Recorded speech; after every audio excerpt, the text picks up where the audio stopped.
தமிழக அரசியல் களத்துல ஒரு பக்கம் புயலை கிளப்பிக்கிட்டு இருக்க தளபதி விஜய், இன்னொரு பக்கம் அவரோட தனிப்பட்ட வாழ்க்கை பத்தின செய்திகள் தான் தினமும் சோசியல் மீடியால காட்டு தீ போல பரவிக்கிட்டு இருக்கு. விஜயும் அவரது மனைவி சங்கீதாவும் பிரிஞ்சிட்டாங்க, இல்ல ரெண்டு பேரும் மீண்டும் சேர போறாங்க. அம்மா சோபா சந்திரசேகர் சங்கீதாவை நேர்ல சந்திச்சு பேசிட்டாங்க. மகன் ஜேசன் சஞ்சயின் பட விழாவில் ரெண்டு பேருமே ஒரே மேடையில நிக்க போறாங்க அப்படின்னு தினமும் ஒரு புது நியூஸ். ஆனா இந்த செய்திகளுக்கு பின்னாடி ஓடிக்கிட்டு இருக்க நிஜ உண்மை என்ன? இதுல எதெல்லாம் நிஜம், எதெல்லாம் வெறும் வியூஸுக்காக உருவாக்கப்படுகிற வதந்தி? வாங்க இந்த வீடியோ முழுசா பார்க்கலாம். முதல்ல இந்த சர்ச்சைகள் எங்க எப்போது தொடங்கியதுன்னு தெரிஞ்சுப்போம். 2023 வெளியான வாரிசு படத்தோட ஆடியோ லான்ச்ல மற்றும் அட்லி பிரியா தம்பதியின் விசேஷம், இந்த ரெண்டு முக்கியமான நிகழ்வுகளையுமே சங்கீதா மேடம் கலந்து கொள்ளவே இல்லை. விஜயோட ஒவ்வொரு பெரிய நிகழ்வுகளையும் முன்வரிசையில உட்கார்ந்து ரசிக்கும் சங்கீதா திடீர்னு காணாம போனதுதான் இந்த வதந்திகளுக்கு முதல் பிள்ளையார் சொல்லி போட்டது. அதுக்கப்புறம் தான் சங்கீதா தன் குழந்தைகளுடன் லண்டனில் வசிக்கிறார், ரெண்டு பேருக்கும் இடையே கருத்து வேறுபாடு, விவாகரத்து வரை சென்று விட்டார்கள் அப்படின்னு விக்கிபீடியா வரைக்குமே மாற்றி எழுதுற அளவுக்கு கதைகள் பரவ ஆரம்பிச்சது. ஆனா அப்போதே விஜய் தரப்பில் இருந்து நெருங்கிய நண்பர் சங்கீதா மேடம் பிள்ளைகளின் படிப்பு மற்றும் லண்டன் தொழில்களை கவனிப்பதற்காக அங்கிருக்கிறார், மற்றபடி எந்த பிரிவும் இல்லை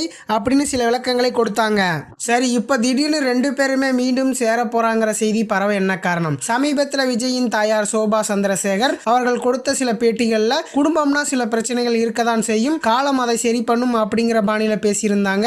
இதை வச்சு சில யூடியூப் சேனல்கள் சோபா மேடம் லண்டனுக்கு போய் சங்கீதாவை சந்திச்சு பேசிட்டாங்க, குடும்பத்தை ஒன்னு சேர்க்க முயற்சி பண்றாங்கன்னு செய்திகள் உருவாக்குனாங்க. இதன் உண்மைத்தன்மை என்ன? உண்மை என்னன்னா, விஜயின் குடும்பத்திற்குள் சில கருத்து வேறுபாடுகள் இருந்தது உண்மைதான். ஆனா சோபா மேடம் நேர்ல சென்று சமரசம் பேசினார் என்பதற்கு எந்த ஒரு உறுதியான ஆதாரமும் இல்லை. விஜய் இப்போது தீவிர அரசியல் இறங்கியிருக்கும் நேரத்தில் அவரோட இமேஜை வச்சு வியூஸ் பெற சேனல்கள் தினமும் புது கதைகளை உருவாக்கிட்டு வர்றாங்கிறது என்பதுதான் உண்மை. அடுத்தது இந்த கதையில வர மிக முக்கியமான நபர் தளபதியின் மகன் ஜேசன் சஞ்சய். ஜேசன் சஞ்சய் இப்போ சந்தீப் கிசான் நடிப்புல சிக்மா அப்படிங்கிற பெரிய படத்தை இயக்கிட்டு வர்றாரு. இந்த படத்தோட ஆடியோ லான்ச் விழா விரைவில் நடக்க போகுது. இந்த விழாவுக்காக சஞ்சய் தனது அப்பா விஜயும் அம்மா சங்கீதாவையும் தனித்தனியாக நேர்ல போய் அழைப்பு விடுத்திருக்கிறாராம். மகன் இயக்கிற முதல் பெரிய படத்தோட விழா என்பதால் ரெண்டு பேருமே கண்டிப்பா ஒரே மேடையில கலந்துப்பாங்க. அப்போ அவங்க ரெண்டு பேருமே மீண்டும் இணைவது உறுதியாகும் அப்படின்னு செய்திகள் பரவுது.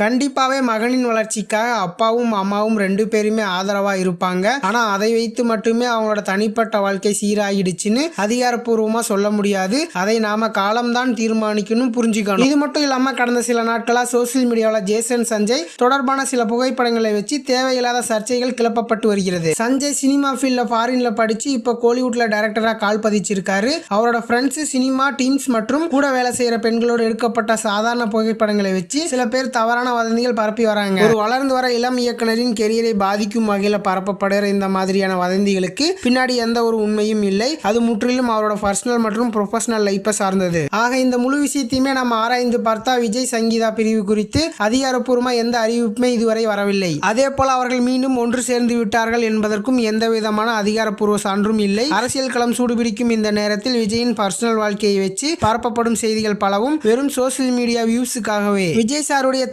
அரசியல் பயணம் ஒரு பக்கம், ஜேசன் சஞ்சயின் சினிமா பயணம் மறுபக்கம். ரெண்டு பேருமே தங்களுடைய துறையில தீவிரமா கவனம் செலுத்திட்டு வராங்க. அதிகாரப்பூர்வமான தகவல் வர வரைக்கும் சோசியல் மீடியா கிசுகிசுகளை அப்படியே நம்பாமல் இருப்பது நல்லது. நண்பர்களே, இந்த விஷயத்தை பத்தி நீங்க என்ன நினைக்கிறீங்க? ஜேசன் சஞ்சயின் சிக்மா பட விழாவில் தளபதி விஜய் கலந்து பாரா? உங்களோட கருத்துக்களை மறக்காம கீழே இருக்க கமெண்ட் பாக்ஸ்ல சொல்லுங்க. இந்த வீடியோல நம்ம சொன்ன தகவல்கள் உங்களுக்கு தெளிவா இருந்தா உடனே லைக் போடுங்க. உங்க நண்பர்களுக்கும் தளபதி ஃபேன்ஸுக்கும் இந்த வீடியோவை ஷேர் பண்ணி உண்மையை புரிய வைங்க. சினிமா மற்றும் அரசியல் களத்தின் துல்லியமான தகவல்களுக்கு நம்ம லோகன் டாக்கீஸ் சேனலை சப்ஸ்கிரைப் பண்ணிட்டு அந்த பெல் ஐக்கானையும் பிரஸ் பண்ணிடுங்க. சினிமா டாக்கீஸ் எப்போதுமே லோகன் டாக்கீஸ். அடுத்த வீடியோல சந்திக்கிறேன். டாடா பாய்.